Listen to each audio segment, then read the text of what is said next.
Hola chicos, bienvenidos. Para los que no me conocen, me llaman Carpi y en mi canal subo videitos de HTML y CSS. Ahora también bastante de JavaScript, así que estamos en la clase número 14. Vamos a ver asincronía y al final promesas y al final un ejemplo práctico de promesas para que quede un poquito más claro, porque sé que es un tema complicado y al principio es difícil de entender. Se va a terminar de entender sobre todo en la clase que viene, cuando veamos un poco más en profundidad estos temas. Pero para introducirnos un poco vamos a arrancar con esto enseguida. Bien, en principio vamos a definir qué es asincronía y para saber qué es asincronía primero tenemos que saber qué es sincronía. Vamos a venir a, primero que nada acá voy a abrir la consola como siempre, tenemos la consola ya abierta y voy a venir a mi archivo JavaScript, tenemos nuestro index.html como siempre, tengo importado un archivo main y un archivo ejemplo que es el que vamos a usar para el ejemplo después. Pero en principio arranquemos con lo de asincronía. Y en principio nosotros cuando trabajamos con JavaScript. JavaScript trabaja de manera sincrónica, eso es lo que nosotros sabemos, sincrónica sin la A. Y esto sucede de la siguiente manera. Nosotros hacemos un console.log de hola y después hacemos un console.log de estoy en el medio, por ejemplo, y después hacemos un console.log de chau. Guardamos esto, vamos a nuestro navegador y vemos todo en orden. Funcionan las cosas una atrás de la otra. Y es por eso que si intentamos hacer un console.log de, por ejemplo, algo que no existe, el chau ya no lo vemos. Estamos acá tratando de hacer un console.log de una variable que no existe. Y de la forma sincrónica que funciona JavaScript, todas las cosas que suceden funcionan una tras de la otra y si hay una que no funciona, si hay algo que no está funcionando bien, si hay algo que está llamando a algo que no existe, si hay un error en el programa, se va a cortar. Son bloqueantes, es decir, cada una de las acciones, cada una de las funciones, cada una de las cosas que hagamos en nuestro programa van a ser bloqueantes de las siguientes, porque trabaja de forma sincrónica, una cosita después de la otra. Bien, cuando trabajamos de manera asincrónica, lo que nos permite es poder hacer funciones que se guarden en cierto lugar y que sigan funcionando o que tengan cierta demora y puedan dar su respuesta después y no sean bloqueantes de la siguiente acción que vayamos a ejecutar. Y el primer ejemplo que tenemos de trabajo asincrónico es la función setTimeout. SetTimeout es una función nativa de JavaScript que nos permite realizar cierta acción después de cierto tiempo. La forma de escribirlo es la siguiente: set mayúscula time, mayúscula, no, esto es en minúscula, es en camel case, pero out es como una sola palabra, timeout, por eso solamente la T es mayúscula. Y dentro de la función se pasan dos parámetros. Primero que nada una función de callback, que es la función que nosotros queremos ejecutar. Y por otro lado, después de la coma, el segundo parámetro es la cantidad de tiempo que hay que esperar antes de que esto se ejecute. La cantidad de tiempo que vamos nosotros a incluir tiene que estar determinada en milisegundos. Por ejemplo, si escribimos 1000 va a ser exactamente un segundo. Si escribimos 3000 va a ser 3 segundos. Bien, esta es la estructura inicial. De hecho, si nosotros hacemos set timeout, escribimos solamente eso en Visual Studio Code y elegimos la primera opción, ya nos arma la estructura. En principio, una función anónima que nos pasa acá, que nosotros podemos incluir lo que queramos dentro. Y también el timeout, que es el tiempo que tenemos que declarar. Supongamos que vamos a hacer en 3 segundos un console.log de hola. Guardamos esto, vamos al navegador y vamos a actualizar.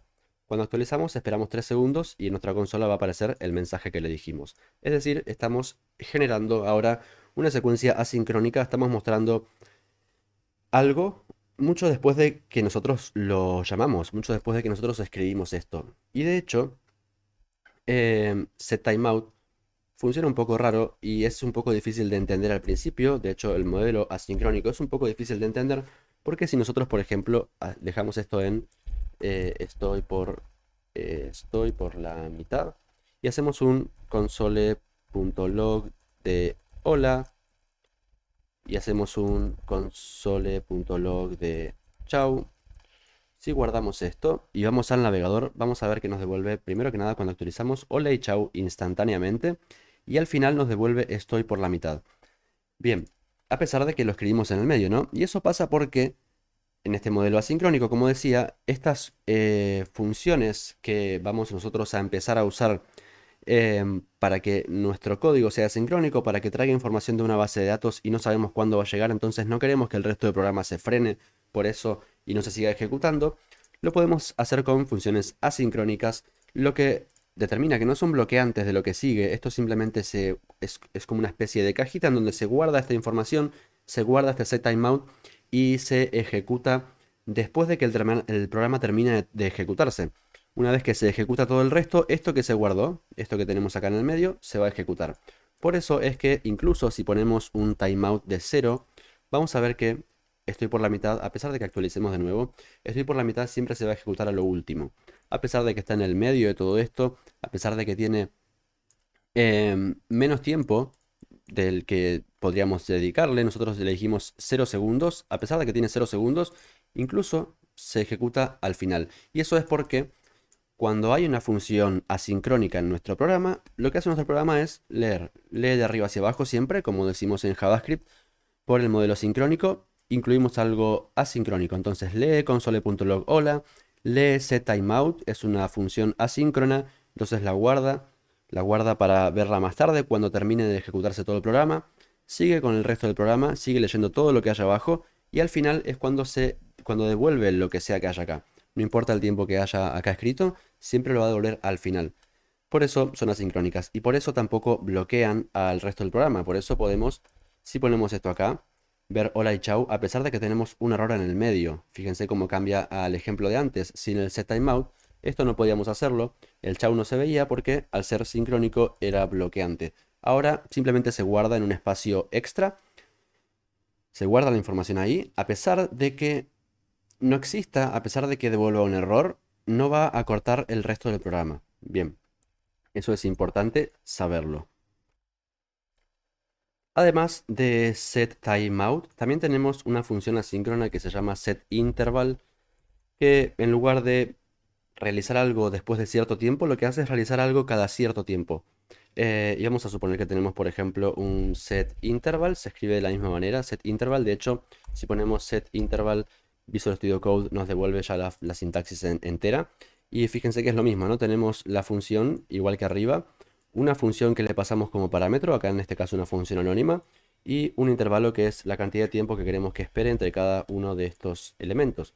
Y si hacemos entre cada una de estas ejecuciones, digamos, si hacemos un console.log de, por ejemplo, hola, y lo hacemos cada un segundo, porque tenemos un set interval, vamos a comentar esto ya. De hecho, vamos a dejar como estaba antes, console.log de hola y un console.log de chau.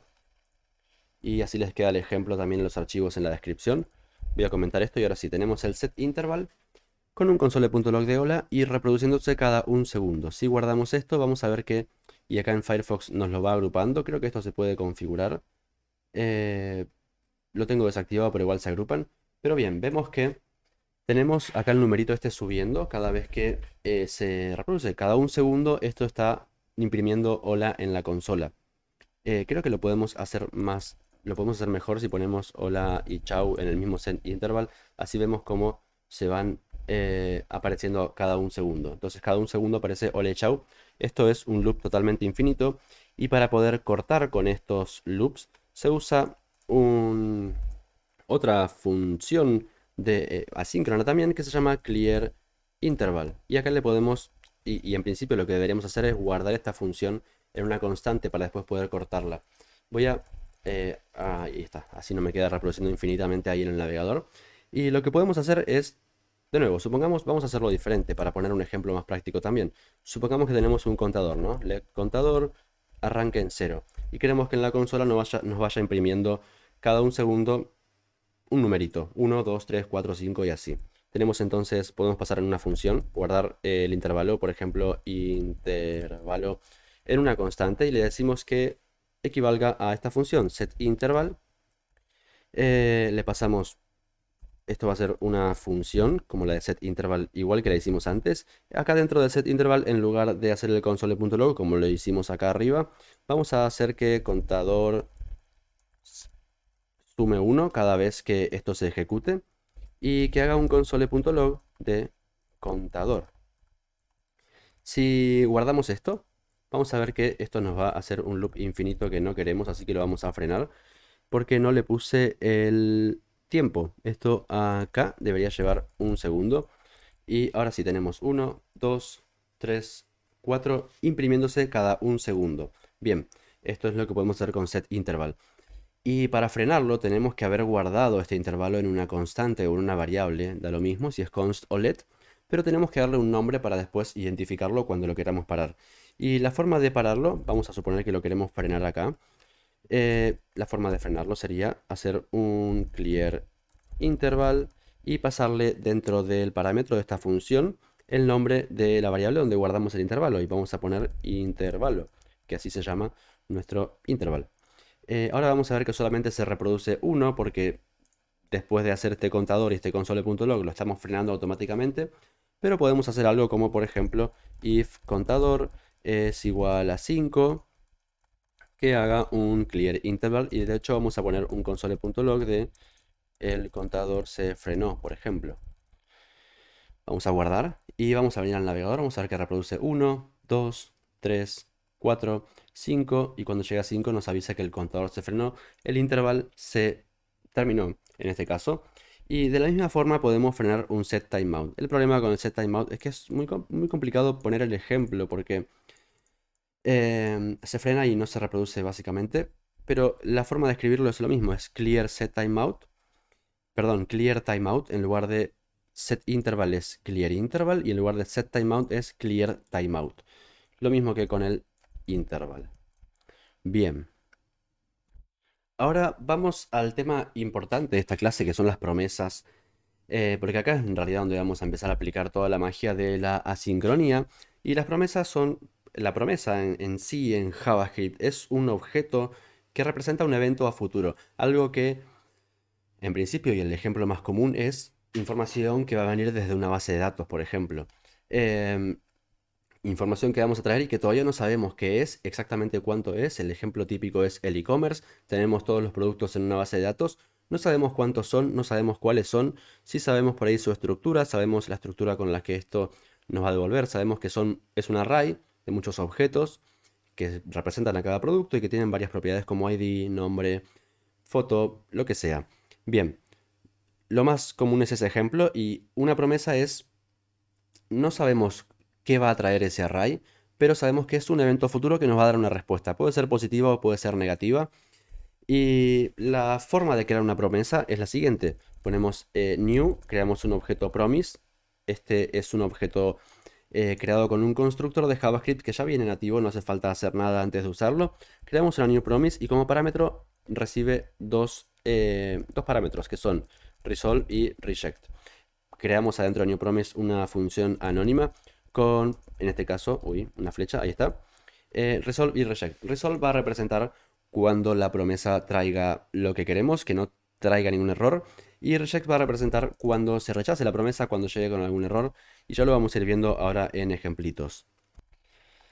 Bien, nosotros cuando creamos una promesa, por lo general queremos que sea retornada por una función que nosotros creemos y vamos a ver ahora bien por qué. Pero supongamos que tenemos una función que es const evento futuro, le pasamos una función flecha y dentro tenemos que queremos que se retorne una nueva promesa, new promise, vamos a tener los parámetros de resolve y reject. Y bueno, acá la promesa la tenemos que pasar contenido. En este caso no vamos a poner nada por ahora y vamos a hacer un console.log de nuestra función evento futuro. Vamos a ejecutarla dentro del console.log.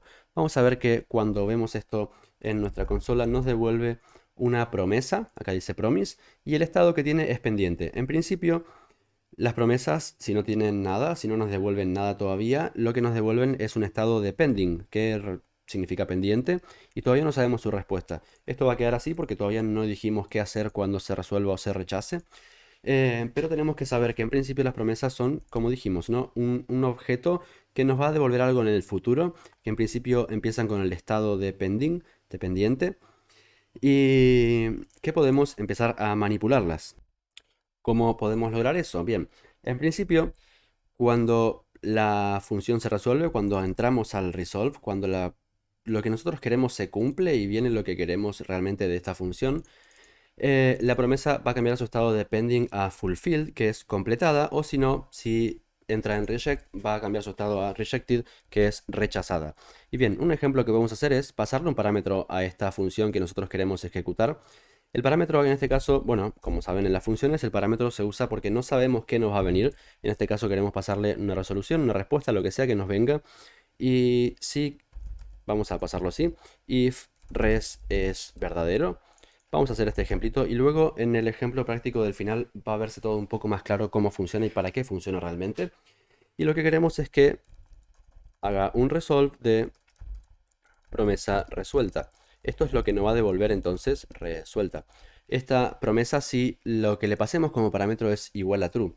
Y si no, queremos que reject promesa rechazada. Bien. Ahora nosotros cuando llamemos a la función tenemos que pasarle realmente un parámetro que nosotros queramos. Vamos a suponer que tenemos un const valor y va a ser true en este caso. Y si le pasamos como parámetro este valor, vamos a guardar y vamos a ir a nuestro navegador y vamos a ver que ahora nos devuelve la promesa, pero con estado de fulfilled, con estado de completa y el valor de promesa resuelta. Bien, genial. Si nosotros cambiásemos el valor a false, lo que pasaría es que nos devuelve la promesa con un estado de rejected y con el texto que nosotros le pusimos que es promesa rechazada.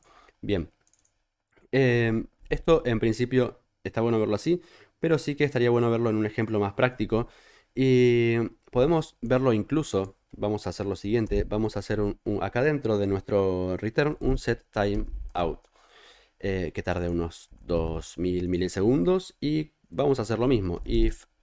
Y acá en lugar de if podemos empezar a usar el operador ternario de paso. Vamos a poner if res es igual a true, que resolve sea promesa resuelta. Y si no, reject sea promesa rechazada.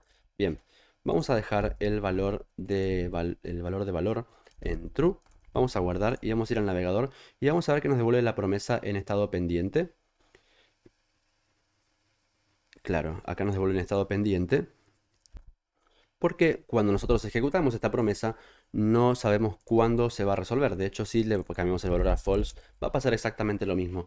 Y acá entra en juego otra cosa. Ahí tenemos la promesa rechazada. Si lo dejamos en true, vamos a ver lo mismo. Tenemos la promesa pendiente y no nos... ahí está, ahí la abrimos y nos avisa que está completa y promesa resuelta. Pero bien, lo que nosotros queremos es ejecutar algo cuando esto realmente suceda. Porque acá simplemente estamos obteniendo la información, pero no la estamos recibiendo realmente. La promesa sigue en estado dependiente para cuando hicimos el console.log.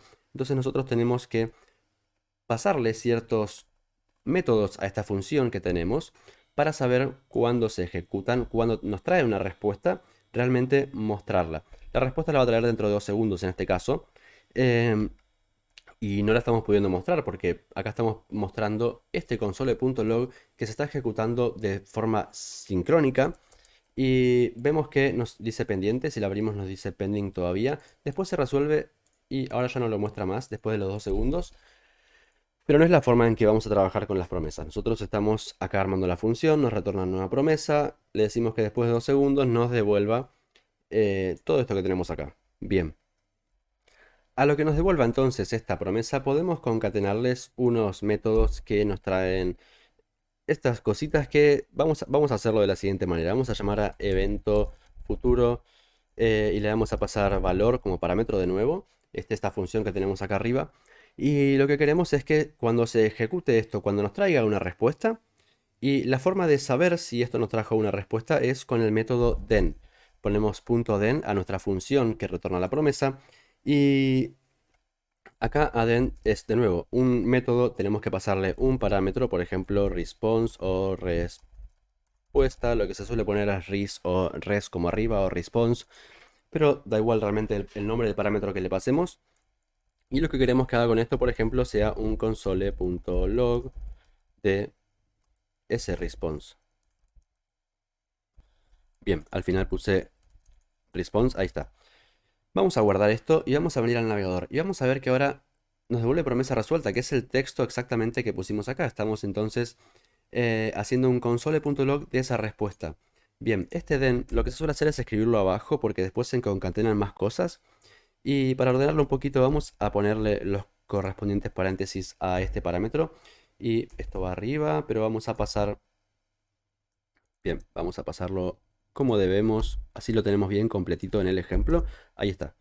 Ahora sí. Tenemos entonces la función evento futuro. Le pasamos como parámetro este valor que nosotros queremos saber si es true o false. Y cuando la promesa se resuelva, el then lo que nos indica es cuando la promesa se resuelva como correcta, cuando salte al resolve. Si nosotros cambiamos esto a false, vamos a guardar y vamos a ir al navegador. Vamos a esperar los 2 segundos y nos avisa esto de uncaut. Uncaut, no estoy seguro de cómo se pronuncia, pero es un error que nos aparece porque no le dijimos qué tiene que hacer cuando la promesa se rechace, cuando salte al reject, cuando salte al segundo em, parámetro que le pasamos a la promesa. Y eso se hace llamando a otro método. Se puede hacer de la siguiente manera: evento futuro, valor, y en lugar de pasarle un punto den, podemos pasarle un punto catch. Catch lo que va a hacer es agarrar, atrapar el error y mostrarnos una respuesta o hacer lo que queramos nosotros cuando salte el error. Como parámetro le podemos pasar lo que queramos, en este caso vamos a ponerle error, pero puede ser cualquier palabra, puede ser respuesta también, vamos a ponerle respuesta. Y vamos a pasarle de nuevo, esto va a ser un método que recibe un parámetro y se ejecuta algo, un console.log de esa respuesta. Acá estoy viendo que esto quedó mal acomodado y me... Ahí está. Bien. Vamos a ir al navegador y vamos a ver que después de 2 segundos, acá me está tirando lo de acá arriba porque ahora lo vamos a arreglar, pero me devuelve promesa rechazada porque ahora valor es false. Si nosotros quitamos esto, nosotros sabemos que nos va a devolver false porque la estamos poniendo manualmente. Obviamente esto en el futuro no va a ser así, pero vamos a ver que nos devuelve correctamente promesa rechazada, que es lo que nosotros le dijimos que tiene que hacer, que tiene que devolver. Esto es un return, nos devuelve promesa rechazada y acá estamos haciendo un console.log de esa respuesta. Bien.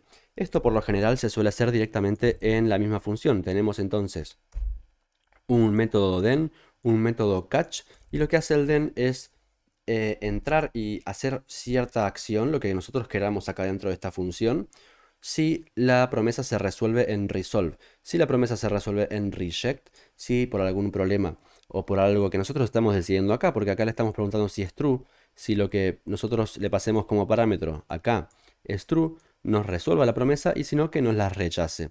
Entonces, si le pasamos true, vamos a ver que la respuesta de la promesa es promesa resuelta. Y si le pasamos false, vamos a ver que la respuesta de la promesa es promesa rechazada. Bien, para eso entonces se usan los métodos den y catch. En lugar de hacer el console.log de evento futuro como hicimos antes, console.log de evento futuro, pasándole como parámetro valor siempre, vamos a ponerle true, vamos a ver que siempre esto nos devuelve promise pending, porque no se resolvió todavía cuando hicimos este console.log.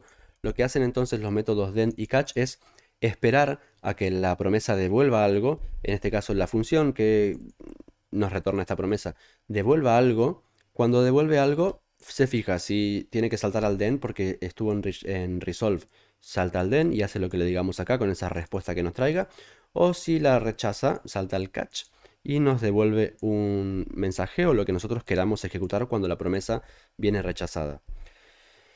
Bien, por último, en estas promesas tenemos un último método que se llama finally. Finally, entonces tenemos then, que significa como evento futuro. Si then es como entonces, después de esto, hace esta respuesta. Catch es atrapar el error. Finally es algo que se ejecuta sí o sí. No importa si viene resuelta o rechazada, finally se va a ejecutar. Y lo que se suele hacer es, yo no la he usado mucho, pero bueno, pasarle un parámetro, acá no le vamos a pasar nada porque no necesitamos realmente. No vamos a recibir nada de la promesa. Y vamos a hacer un console.log de finalizó el proceso. Guardamos, vamos al navegador y vamos a ver que promesa resuelta, finalizó el proceso, se ejecutan. Y si tenemos valor false, de nuevo, vamos a tener después de 2 segundos, promesa rechazada, finalizó el proceso. Finally se va a ejecutar, no importa si saltó al den o al catch, no importa si se resolvió o se rechazó, siempre finally nos va a dejar hacer algo extra si queremos agregar algo. Estos métodos todos son opcionales. Obviamente está bueno que por lo menos den y catch estén, porque no sabemos si algo nos va a devolver lo que queremos o no. Entonces tenemos que definirle qué hacer en caso de que no sea lo que nosotros estamos esperando y que haga algo con esa información. Finally, si queremos, lo podemos agregar por si queremos realizar algo extra cuando la promesa se resuelva, sea positiva o sea negativa. Bien, ahora sí, vamos entonces a pasar al ejemplo. Espero que se haya entendido esta parte porque sí que sé que es un poco complicado. Y de nuevo, vamos a verlo mucho mejor en las clases que viene, que ya quedan, creo que 2 clases, si no me equivoco, de este cursito. Y vamos a ver bien en qué situaciones se usa, pero me gustaría introducirles un poco un ejemplo práctico. Tengo entonces acá llamado mi archivo de JavaScript ejemplo. Voy a, como siempre, comentar la sección de arriba, así simplemente vemos esto. Tenemos un listado de productos y acá va a aparecer una lista. En principio, supongamos, tenemos un LI, hola y otro LI. Y lo que va a aparecer son productos acá. Queremos que aparezca una lista de productos muy simple en principio, porque no quiero complicar mucho el ejemplo. Pero lo que tengo en mi archivo JavaScript de ejemplo es una simulación de base de datos. En principio es un array simplemente que tiene 4 objetos que representan productos, pero en principio nosotros no sabemos qué va a venir de acá. Supongamos que es una base de datos y que no sabemos cuántos productos hay, no sabemos cuáles son esos productos, no sabemos sus precios, no sabemos nada. Solo sabemos la estructura, sabemos que tiene un ID y sabemos que tiene un nombre y sabemos que tiene un precio. Sabemos la estructura de los objetos que nos va a devolver la llamada a esta base de datos, pero no sabemos exactamente cuáles son, como siempre cuando simulamos este tipo de base de datos en nuestro archivo de JavaScript. Y bien, lo que queremos hacer primero es llamar a esta especie de base de datos. Cuando veamos en la clase que viene otras cositas que no quiero spoilear, vamos a ver cómo realmente traer esto de un sitio externo. En principio lo vamos a hacer desde aquí. Y vamos a hacer lo mismo, vamos a hacer una función que se llame pedir productos. Como parámetro vamos a dejarlo vacío, va a ser una función flecha y lo que queremos es que nos retorne una nueva promesa. New promise. Vamos a pasarle entonces resolve y reject, igual que la armamos antes. Y dentro de esta función, dentro de nuestra promesa, queremos que haga un set timeout. Y vamos a hacerlo solamente con resolve para hacerlo un poco más simple. Y voy a traerme set timeout. Vamos a traernos esta estructura. Y después de 2 segundos, quiero que me haga un resolve, simplemente sin ningún if, sin nada, de esta base de datos. Esto es lo que vamos a traer supuestamente de la base de datos. Cuando se resuelva, la respuesta que nos va a dar esta promesa es este array. Acá lo tenemos acá arriba, simplemente por cuestiones de no complicarla tanto, pero supongamos que esto no está acá, que viene de un lugar externo y que la promesa nos devuelve eso, nos devuelve esa base de datos que tenemos por ahí guardada. Bien. Y después lo que queremos hacer es mostrar esos productos que vienen desde la base de datos en nuestro HTML. Bien, y el setTimeout está simplemente para simular ese tiempo de carga, pero realmente no es necesario para nada que esto esté acá. Podemos hacerlo simplemente así, pero para simular un poquito más vamos a ponerle un setTimeout. Y en principio nosotros queremos que nuestro programa, primero que nada, busque los productos en nuestra base de datos y después inicialice la variable productos. Esto es porque lo vamos a usar dentro de una función y recordemos, las variables que se declaran dentro de una función solamente funcionan allá adentro y nosotros queremos que sea una variable global, por lo cual la inicializamos vacía, como un array vacío. Sabemos que va a ser un array porque eso es lo que nos devuelve nuestra promesa, lo que nos devuelve nuestra base de datos. Y vamos a entonces a hacer una función. Function, mostrar productos. Y lo que queremos adentro de productos es primero que nada pasarle un parámetro, porque este parámetro es lo que va a representar al array que recibamos. Vamos a poner array. Y todavía no sabemos cuál es ese array, esto nosotros no lo tenemos, vamos a hacer de cuenta que no existe. Y entonces tenemos que hacer algo con ese array. Nosotros queremos recibir algo de una base de datos y mostrarlo en el HTML. No sabemos qué es lo que recibimos, solamente sabemos que es un array de productos. Entonces podemos hacer, por ejemplo, array.forEach. No sé qué pasó ahí que se duplicó. Y por cada ítem del array lo que queremos que haga es que se crea acá mismo un elemento. Para eso deberíamos traer nuestra lista productos. Tenemos una UL con ID lista productos, así que vamos a poner const lista document query selector lista productos. Esa es nuestra lista. Queremos que en esta lista se haga un append de cada uno de estos productos. Entonces podemos hacer lo siguiente. Em, let o const li document.createElement li. Por cada uno de estos ítems que vendrán de la base de datos se cree un li. li.id va a ser item.id, es este ítem que estamos pasando como referencia al array que todavía no conocemos.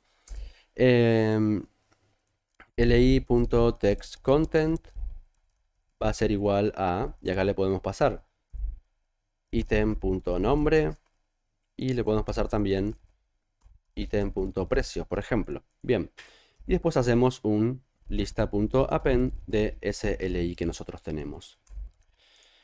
Bien, en principio esto no va a hacer absolutamente nada, es una función que lo que hace es todo este for each de un array ficticio que todavía no existe para nosotros y que no trajimos de ningún lado, porque todavía no ejecutamos la función de la promesa. Para hacer eso podemos hacer lo siguiente, pedir productos, que lo vamos a pedir a la base de datos, vamos a pedir los productos y cuando esa promesa se resuelva, queremos pasarle un den. Cuando se resuelva, pasarle un parámetro de res o de respuesta o la palabra que nosotros queramos.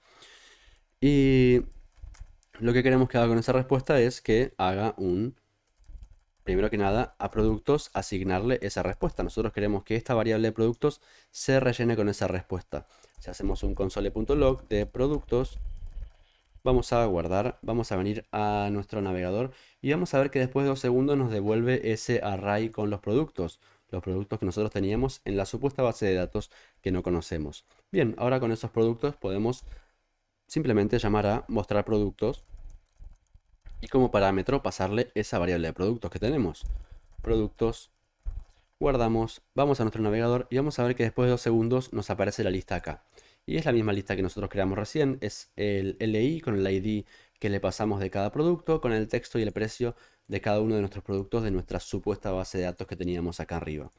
Bien, no le paso catch, no le paso nada de reject porque no quiero complicarla mucho, pero para que se entienda la forma en que vamos a trabajar a partir de ahora con las promesas, con información que nosotros no vamos a saber exactamente. No vamos a ver bases de datos en este curso, pero sí vamos a ver JSON, que va a ser nuestro simulador de base de datos, es decir, nuestra especie de array, base de datos de productos o de lo que sea que vayamos a cargar en nuestro sitio, va a estar en un archivo externo, en un archivo en nuestro repositorio, pero va a ser una simulación de archivo externo de donde traeremos nosotros esa información y la podremos mostrar en nuestro HTML sin ningún problema. Bien, espero chicos que les haya servido el ejemplo y la explicación de asincronía y la explicación de promesas. Cualquier duda, cualquier consulta, cualquier sugerencia siempre viene bien en los comentarios. Si me dejan un comentario con buena onda siempre me gusta, me copa y me motiva a seguir. Si se suscriben y me dan like me ayuda un montón a seguir creciendo. Les dejo un abrazo a todos y hasta la siguiente clase. Chau chau.